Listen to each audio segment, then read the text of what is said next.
बिस्मिल्लाहिर्रहमानिर्रहीम। Islamabad high court ने हुक्म दिया था कि आप जेल हकाम को उन वकला के नाम दे दीजिए जो मंगल को मिलना चाहते हैं। इसी तरह से जो जुमरात को रफका मिलना चाहते हैं, यानी उनके दोस्त मिलना चाहते हैं, उनके नाम दे दीजिए। लेकिन जेल हकाम इस्लामाबाद हाई कोर्ट से निकल गए।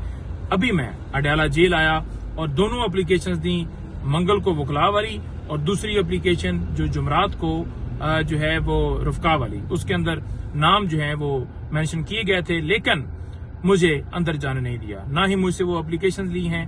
मैं वापस जा रहा हूं और आपको ये बताना चाहता हूं कि इसके मुतबादल के तौर पर हमने जो टीसीएस है वो दोनों एप्लीकेशन दिन को कर दी थी। अब टीसीएस के जरिए भी जेल हकाम के पास वो दरखास्तें पहुंच जाएंगी। इनके पास कोई बहाना नहीं है कि हमारे तक दरखास्त नहीं आई। ये पहले भी आपको पता है इसी तरह से करते हैं। तो देख लें आप कि एक तरफ वहां पर बेंच बना और हुक्म हुआ, उस हुक्म के बावजूद जो है वो एप्लीकेशंस नहीं ली गई, वो नाम नहीं लिए गए, ना इस्लामाबाद हाई कोर्ट में लिए गए और ना ही यहाँ पे लिए गए।